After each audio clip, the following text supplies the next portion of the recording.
Eu quero convidar você a abrir aí novamente o texto de Romanos. Romanos capítulo 6, a partir do verso 1, nós lemos no começo do culto. Nós estamos falando sobre como andar no Espírito e como ouvir a voz do Espírito respectivamente. E a palavra de Deus que está aí em Romanos capítulo 6, nós lemos no começo do culto até o verso 8, e eu gostaria de ler com você mais uma vez, mas agora até o verso 14. Diz assim a palavra de Deus. Quantos encontraram, digam amém. Romanos capítulo 6, verso 1 até o verso 14, que diz assim: que diremos, pois?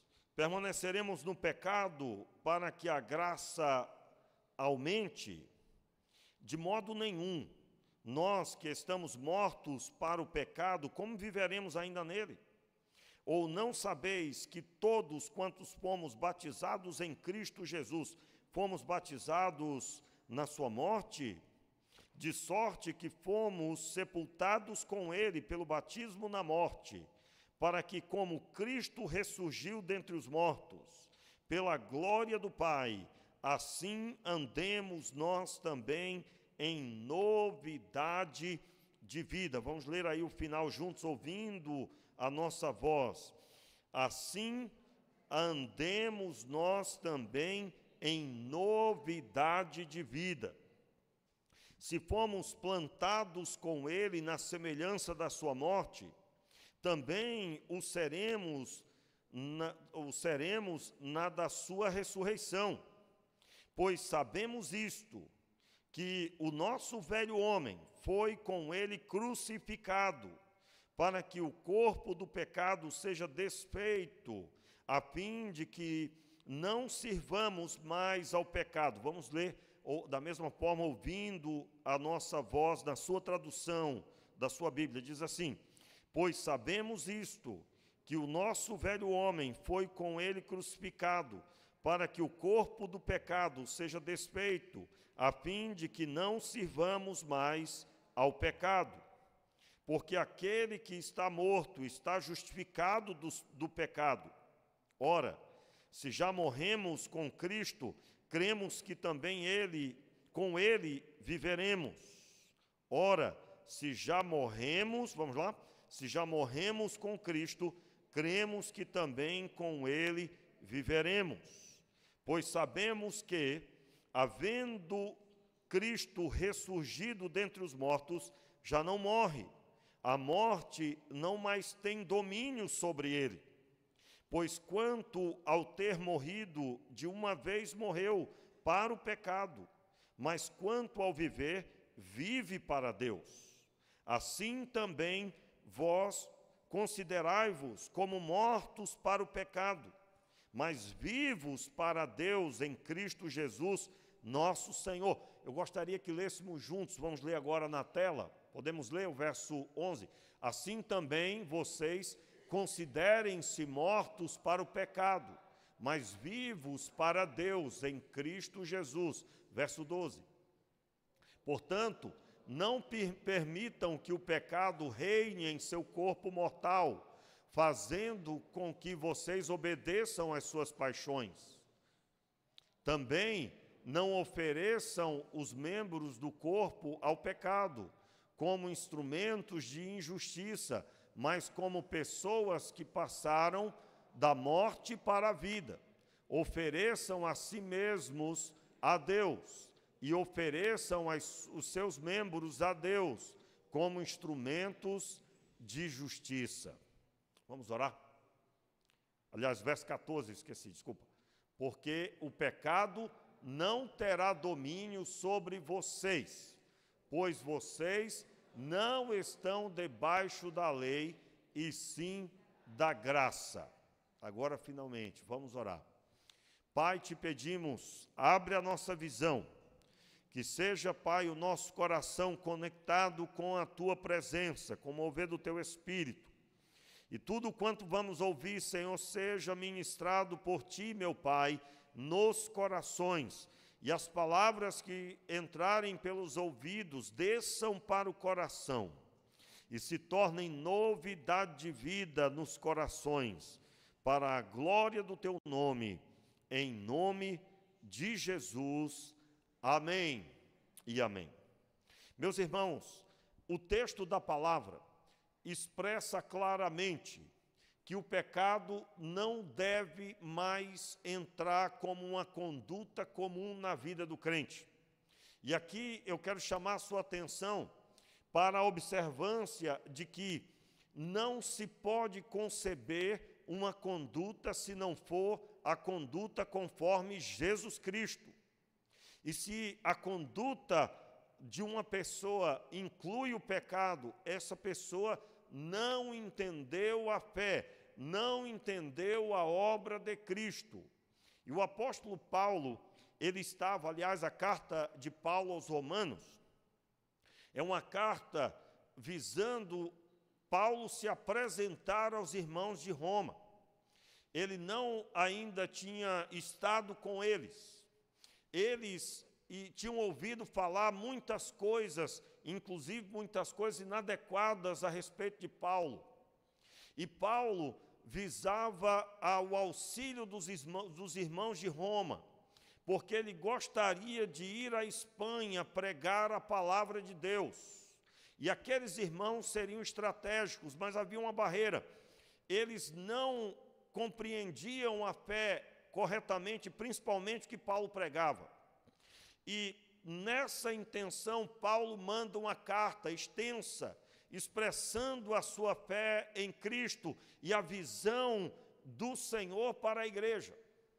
E aqui, no capítulo 6, ele faz o relato para esses irmãos sobre a conduta cristã, que definitivamente está em Cristo, não pode estar fora do sacrifício de Jesus, da vida de Jesus. Você, como cristão, você deve ter uma conduta que lembra Cristo.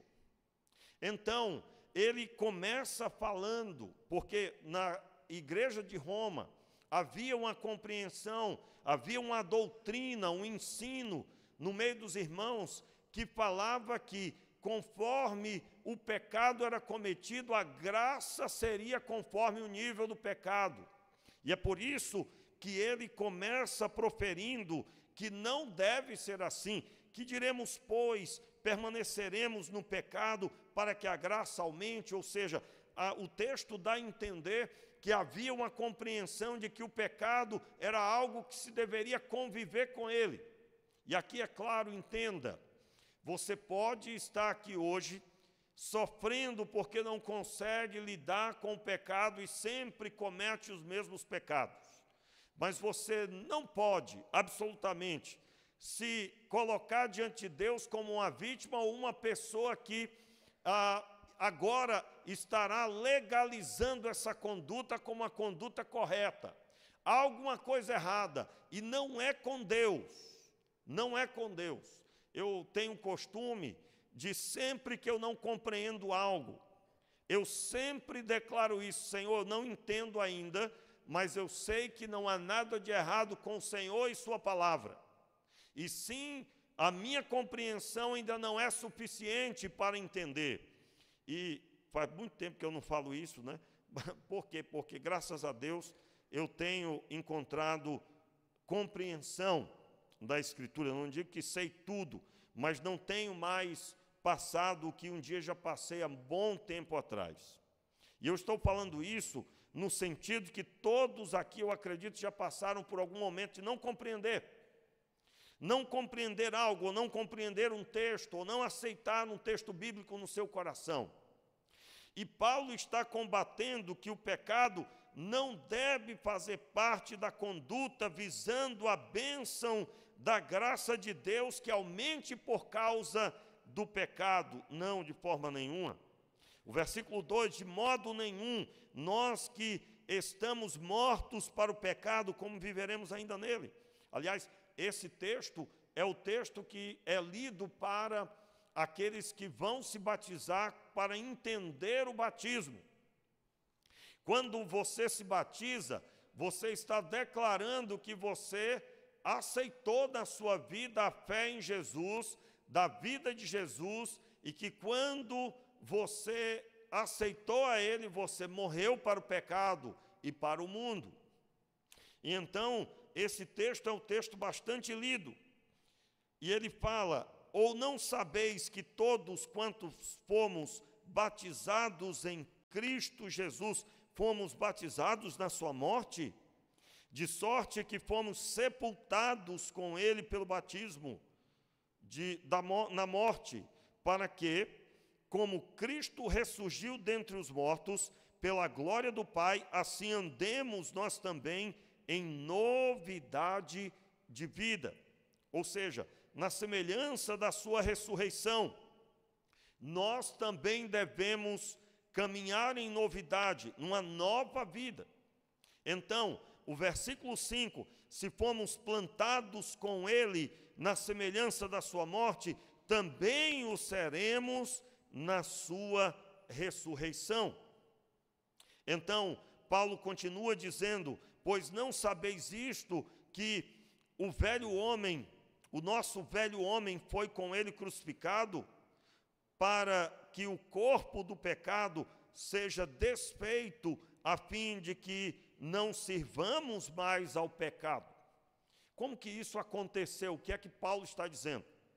Quando Jesus nasceu na terra como homem, o Verbo se fez carne e ele nasceu como o homem nasce, nascido de mulher, concebido pelo Espírito Santo. Agora, ele que é chamado do segundo Adão, ou seja, aquele que nasceu na semelhança de Adão, sem pecado, ele permanece com o corpo nascido na terra, mas fiel a Deus, e ele morre na cruz do Calvário, na semelhança dos pecadores, ele é morto, mas sem pecado. Então, ele agora desfaz o corpo do pecado, ou seja, essa estrutura de pecado que havia sobre todo homem, agora em Jesus é desfeito a sua força. Como assim? Todo aquele que se submete e se sujeita a Deus na semelhança do seu Filho, receberá capacidade para transpor as barreiras do pecado e vencer este mal, podendo agora não pecar de forma voluntária e automática, mediante o princípio: se morremos com Cristo, então nós também estamos mortos para o pecado.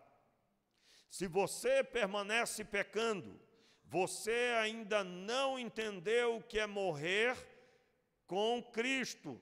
A declaração do batismo, ela não é uma declaração a partir daquele momento. Não é? Normalmente nós explicamos que a pessoa foi salva, então ela se batiza. Ela não é salva após o batismo ou por causa do batismo, mas ela é salva, então se batiza. E o texto vai deixar claro isso, que o corpo do pecado foi desfeito quando um homem nascido na terra permanece fiel até a morte, morte de cruz, mas sem pecado. E então, como temos ensinado sempre, eu faço sempre questão de fazer menção disso, não é? Se você tem notado, acredito, o pastor sempre repete sobre o sacrifício de Jesus. Eu estou pregando aqui uma doutrina que alguém pode dizer assim, é para a igreja. Não é para a igreja, irmãos, é na verdade para todo aquele que está ouvindo. Então, só o Espírito Santo pode trazer à luz tudo isso. E eu faço questão de sempre inserir o entendimento do sacrifício de Jesus Cristo para perdão dos nossos pecados, e principalmente se não fizer isso, não há como entender esse texto. Mas o verso 7, então, Paulo continua dizendo: porque aquele que está morto está justificado do pecado. Aí vem o entendimento: se nós morremos para viver a vida que nos foi apresentada ao nascer, que recebemos por herança de Adão, se nós estamos mortos, e aí vem o entendimento de nascer de novo. Por que nascemos de novo? Porque morremos. Nós morremos para a vã maneira de viver, nós morremos para a nossa visão pessoal da vida e abraçamos no novo nascimento a vida de Jesus. Muito bem, quando nós olhamos para esse texto, então somos convidados à compreensão de que eu preciso analisar se eu estou vivendo de acordo com essa fé. Meus irmãos, não é pouco o mau testemunho que se ouve por tantos lugares. Aliás, nós estamos vivendo um tempo que os escândalos estão aí, né? E eles ganham corpo na internet. São tantos escândalos, tantas coisas sem futuro, sem fundamento bíblico. Pessoas que caminham do jeito que bem entendem, que não têm caminhado conforme a Escritura. Muito bem, por que tais coisas acontecem? Digo a você, há muita pauta de sujeição ao Senhor, de compreensão da fé. Nós não estamos num clube, uma igreja não é uma associação de pessoas, não é um lugar onde eu trago o que eu penso, mas sim eu recebo da parte do Senhor a palavra que me leva à fé. Então, Paulo está dizendo, explicando a respeito disso, versículo 8, ora, se já morremos com Cristo, cremos que também com Ele viveremos, pois sabemos que, havendo Cristo ressuscitado dentre os mortos, já não morre. A morte não mais tem domínio sobre ele. Paulo está falando, em outras palavras, Jesus venceu a morte. A morte não tem domínio mais sobre ele. Ele ressurgiu da morte. Por quê? Porque a morte só tinha autoridade com pecadores. E aí vem a salvação. Eu me submeto aos cuidados do Mestre. Eu estou debaixo do cajado de Jesus, do ensino de Jesus. Ele é o meu Senhor e o meu Salvador. Então, sujeito a Ele, eu recebo os benefícios que Ele recebeu. E esses benefícios estão manifestos. Então vem a palavra dizendo, versículo 9, pois sabemos que, havendo Cristo ressuscitado dentre os mortos, já não morre, a morte não mais tem domínio sobre ele, pois quanto a ter morrido, de uma vez morreu para o pecado, mas quanto ao viver, vive para Deus. Assim também vós considerai-vos como mortos para o pecado, mas vivos para Deus em Cristo Jesus. Veja, vivos para Deus em Cristo Jesus, o nosso Senhor. Vamos entender aqui isso. Só existe vida, irmãos, se a sua vida está baseada na pessoa do senhorio de Jesus. Ah, pastor, eu tenho muito boa intenção e eu tenho feito conforme as minhas forças. Meu irmão, você vai continuar tendo muito boa intenção, mas agradar a Deus somente na estrutura que o próprio Deus estabeleceu. E esse molde é a pessoa do seu filho. Eu gosto sempre de dar o exemplo de que se a salvação fosse algo somente declarado, Jesus teria ficado com os discípulos uma semana, declarado uma série de palavras sobre eles, e ele teria então morrido e subido ao céu. Mas o fato de ter permanecido cerca de 3 anos e meio não é por outro motivo, a não ser visto a conduta de Jesus pelos discípulos. E esse entendimento precisava entrar na vida dos discípulos. Eles precisavam conviver com Jesus, ouvir as palavras de Jesus, serem confrontados por Jesus. De forma que, ao ler os evangelhos, ao ler os 4 evangelhos, você vai perceber que Jesus estava estabelecendo na vida deles o entendimento de como se anda agradando a Deus. E ele deu o exemplo. Como que eu posso fazer hoje? É no contato com a Escritura e o contato por meio da oração, buscando a Deus, que eu tenho a vida de Deus se manifestando. A cada leitura você vai se rendendo, e você vai buscando a Deus em oração, e a vida de Deus vai fluindo em você. Você vai se esvaziando dos velhos entendimentos, os velhos entendimentos vão sendo quebrados, como foi com os discípulos. Então, o apóstolo Paulo aqui traz uma mensagem forte e explica como que o crente deve viver. Eu quero repetir o versículo 10.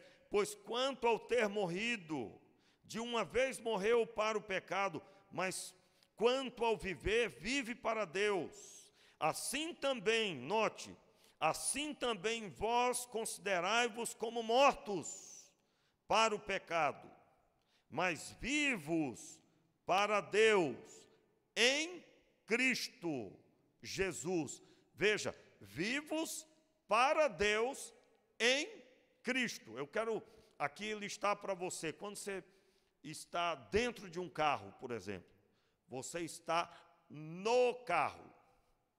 Você tem algum contato com o chão? Não. Você está ali envolvido por aquele local, o carro, a cabine do carro. Quando alguém olha para você, vê muito pouco de você, vai visualizar o objeto maior, que é o veículo. Está no carro. Então, quando nós observamos aqui, está em Cristo, você está escondido dentro da pessoa, dentro da vida de Jesus. Você vai continuar sendo chamado pelo seu nome, mas agora a ênfase é que as pessoas vejam Cristo em você. Então, está em Cristo. Repito mais uma vez, você pode ter muito boa intenção, meu irmão, você pode ser uma pessoa maravilhosa, né? Eu me lembro, eu pregando um dia na congregação, e eu estava dando um estudo bíblico sobre salvação, e eu disse, olha, salvação só em Jesus, não há salvação fora dele. E aí uma irmãzinha que estava na frente, que era membro ali da congregação desde o começo, foi uma das primeiras pessoas que aceitou Jesus, ela se revoltou, na verdade, na hora, porque ela disse, pastor, irmão Renato, né, não era pastor ainda, o senhor desculpa, mas eu não aceito essa palavra. A minha avó, olha, o senhor não conhece a minha avó. A minha avó, eu caminhei muito com a minha avó, ela está viva ainda, e eu nunca vi a minha avó falar um palavrão. Minha avó nunca foi à festa. Minha avó nunca se envolveu numa fofoca. Minha avó, irmãos, a mulher, na visão dela, era uma pessoa que não é possível que ela não vai subir. Em outras palavras. Ou seja, ela atribuiu que ser uma boa pessoa, Deus olharia e diria, não, essa pessoa aqui eu vou deixar entrar, não tem como. Né? Depois, indo até a casa dela, estudando a Bíblia com ela, ficou claro que ela não era uma pessoa convicta da fé. Aliás, aquela irmã já tinha aceitado, ela fez, eu me lembro o estudo Boas Novas para Você, que nós usamos aqui na igreja como discipulado, ela havia feito 7 vezes. Das 7, se eu não me engano, foram 6 vezes comigo, né? Eu ia nas casas e ministrava o estudo da palavra para pelo menos 60 pessoas nesse tempo. Eu estava a tempo integral, eu tinha 19 anos de idade. Eu até conto essa história, né, que nós tínhamos ali pelo menos 3 senhoras, assim, 3 irmãs Miralda, né? Que eram pessoas nessa linha, irmã Miralda, irmã Deodata, e elas iam e faziam companhia nos estudos.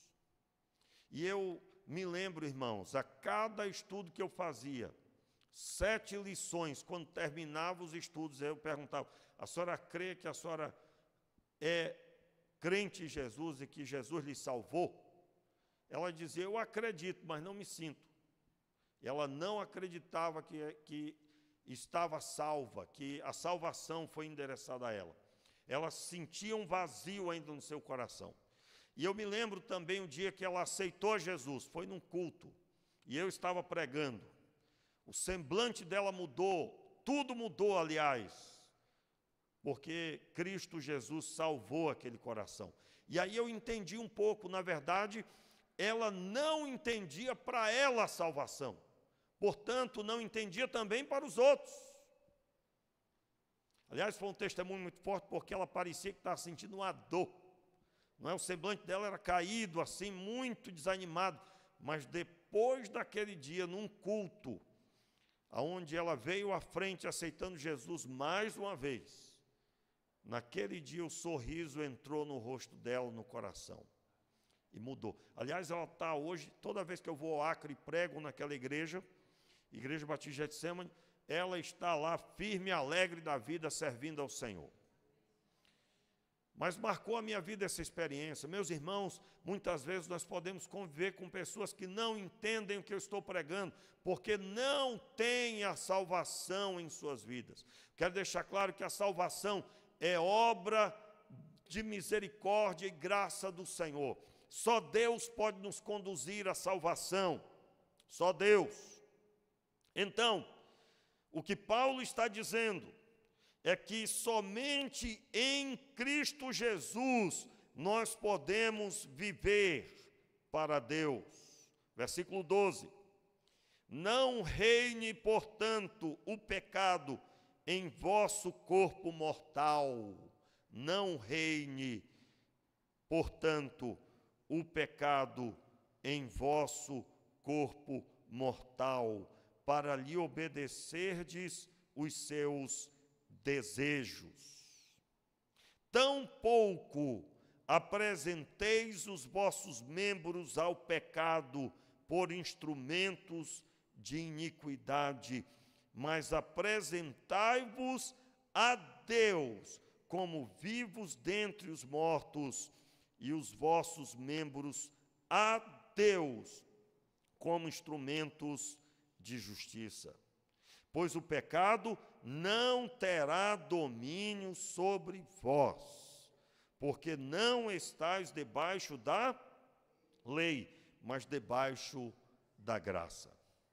Muito bem, tendo lido, eu não vou me estender mais, eu vou somente observar com você para dar sentido ao que nós estamos pregando. Vá mais à frente, e aí você vai encontrar o texto 1 e 2 Coríntios.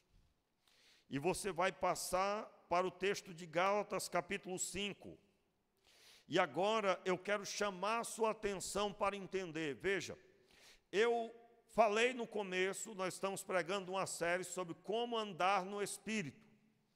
Em se tratando do texto que lemos de Romanos 6, para andar no Espírito eu tenho que resolver o entendimento de que eu sou um cristão e eu devo andar em Cristo, viver em Cristo, e eu só posso ser recebido por Deus em Cristo.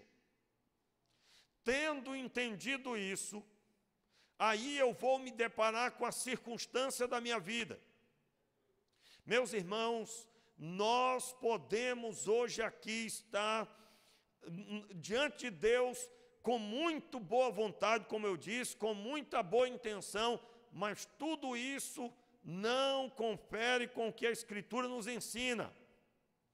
E então, para andar no Espírito, eu primeiro tenho que entender que o pecado não pode fazer parte da minha vida. E aí sim, mediante a leitura daquele texto, eu quero coroar esse entendimento com esta palavra. Gálatas capítulo 5, a partir do versículo 16. E aí responder por que pode haver no meio da igreja pessoas que caminham desfrutando, entre aspas, porque não é desfrute, é perda das coisas pecaminosas. Vamos lá. Versículo 16. Digo, porém, andai no Espírito e não satisfareis o desejo da carne. Pois a carne deseja o que é contrário ao Espírito, e o Espírito que é contrário à carne. Estes opõem-se um ao outro para que não façais o que quereis. Se, porém, sois guiados pelo Espírito, não estáis debaixo da lei. Verso 19. Pois as obras da carne são conhecidas, as quais são prostituição, impureza, lascívia, ou libertinagem em outras traduções, idolatria, feitiçaria, inimizades, porfias, ciúmes, iras, pelejas, dissensões, facções, invejas, bebedices, orgias e coisas semelhantes a estas, acerca das quais vos declaro, como já antes vos preveni, que os que cometem tais coisas não herdarão o reino de Deus. O fruto do Espírito, veja, o fruto do Espírito, isso se a pessoa está guiada pelo Espírito. E aí então, aliás, para entender melhor, vamos ler novamente aí o versículo 18. Se, porém, sois guiados pelo Espírito, não estais debaixo da lei. Agora, verso 22. O fruto do Espírito, porém, é amor, alegria, paz, longanimidade, benignidade, bondade, fidelidade, mansidão, domínio próprio. Contra estas coisas não há lei. Como assim não há lei? A lei só é aplicada para denunciar o pecado. Não há lei, porque esta pessoa está vivendo em Cristo. O fruto do Espírito é o coração de Deus manifesto na vida do crente. Meu irmão, você quer andar em Cristo? Deus colocou o Espírito Santo dele aí para isso. O que é que você tem que fazer?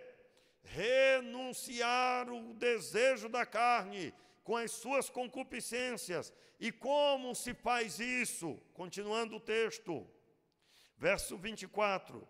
Os que são de Cristo Jesus crucificaram a carne com as suas paixões. Ou quê? Mataram a carne. Crucificaram a carne com as suas paixões. Quem lembra aqui quando eu falei que com a carne não se negocia? Com a carne não fica assim, fica quieto aí, fica quieto aí. Você vai passar o dia todo dizendo isso, não vai adiantar nada. Não, pastor, estou me esforçando, olha, até suei a camisa, dizendo não para o desejo da carne. Meu irmão, o desejo da carne está na liderança, está militando aí no seu coração. Você tem que crucificar a carne, matar a carne. Como se faz isso? Abra sua boca e declare que você é propriedade de Deus, você é nascido em Deus, Deus escreveu o seu nome no livro da vida. Declare que você está morto com Cristo naquela cruz e você andará em novidade de vida. Meu irmão, eu acredito plenamente, essa experiência é para todo mundo, não é só para mim. Eu sinto a renovação de Deus automaticamente mediante uma declaração de fé dessa. O que é que nós precisamos fazer? Nós precisamos trazer à existência o que nos foi dado e declarar conforme o princípio que está manifesto. O que é estar ligado aos desejos da carne? É acreditar que aquilo vai ser bom e executar. Você vai declarar que tudo isso é esterco, que tudo isso é sobras de nada, que tudo isso é mentira de Satanás, e você vai declarar para Deus o que realmente tem valor para você. Viver a nova vida em Deus, em Cristo Jesus. E eu repito, vamos reler aí o verso 24. Os que são de Cristo Jesus crucificaram a carne com as suas paixões e desejos. Se vivemos no Espírito, andemos também no Espírito. Não nos tornemos convencidos, irritando-nos uns aos outros, invejando-nos uns aos outros. Então, a vida cristã, para ela ser vista, é preciso continuar naquilo que recebemos da parte do Senhor. Meus irmãos, não há nada de bom em viver a vida segundo os desejos da carne. Não há nada de bom. Absolutamente. Não há nada de bom. E eu quero, com essas palavras, convidar você à oração. Por quê? Meu irmão, esse avivamento que você talvez está pedindo, se não está, é bom pedir. Ele começa quando você decide ser um crente. Talvez você está aqui hoje conforme aquela moça que não entendia a salvação. Meu irmão, peça a Deus: Senhor, abre os meus olhos, me leva a crer, me leva a entender, me dê, Senhor, essa experiência. Meu irmão, somente em Deus nós podemos viver essa realidade. E eu quero orar com você nessa hora. Fique de pé no seu lugar. E eu quero convidar você a, diante de Deus, declarar a sua fé. Se você está hoje aqui e você está se esforçando para fazer com a força do seu braço, meu irmão, pare agora. Não é na força do braço, mas sim no Espírito, no mover do Espírito. Se disseram para você que o pecado é uma coisa boa, mentiram. É o diabo, meu irmão, mentiu para você. Mas há um desejo aí, e esse desejo precisa ser morto. Ele é morto quando você crê. Talvez você hoje aqui está pedindo a Deus: Senhor, me ajuda. Feche os seus olhos então. Se você deseja entregar a sua vida a Jesus como Senhor e Salvador, se você deseja reconciliar com Cristo aqui nessa noite, se você está em uma dessas situações, eu convido você à oração. Se você deseja entregar a sua vida a Jesus ou reconciliar com Deus, repita comigo essa oração agora. Senhor Jesus, eu te recebo como meu Senhor e Salvador. Perdoa os meus pecados. Faz de mim uma nova pessoa. Escreve o meu nome no livro da vida. Dai-me o teu Espírito Santo. Em nome de Jesus. Se você deseja reconciliar com Cristo, repita comigo essa oração. Senhor Jesus, eu me reconcilio com o Senhor hoje. Renova o teu Espírito em mim. Perdoa os meus pecados. Faz de mim uma nova pessoa. Renova a alegria da salvação. Em nome de Jesus. Amém e amém. Se você está aqui hoje e o Senhor Deus falou ao seu coração e você entregou a sua vida a Jesus ou reconciliou com Ele, levante a sua mão onde você está. Eu quero orar por você mais uma vez, agora após você ter entregado a vida ou reconciliado com o Senhor. Alguém? Levante sua mão bem alta, eu quero orar por você. Alguém? Levante sua mão bem alta, para que eu possa ver e orar por você. Alguém? Muito bem, toda a igreja agora, levante as suas mãos. Nós vamos viver a fé essa semana. Essa semana pessoas serão impactadas pelo cristianismo que você vai viver. Você vai orar por pessoas. Você vai entregar a palavra de Deus, porque você é um cristão. Você é um discípulo de Cristo. Você vai viver a fé genuína. Sim, não será uma semana de pecado. Será uma semana de novidade de vida. Meu Pai, essas mãos erguidas, eu te peço a tua unção, o teu poder, a tua graça agora, Senhor, perdoando os pecados e trazendo novidade de vida, meu Pai. Sim, Pai, sejam agora cheios do teu Espírito, seja o mover do teu Espírito sobre os teus filhos, seja a graça do Senhor, para a glória do nome do Senhor, em nome de Jesus. Amém e amém. Dê um aplauso ao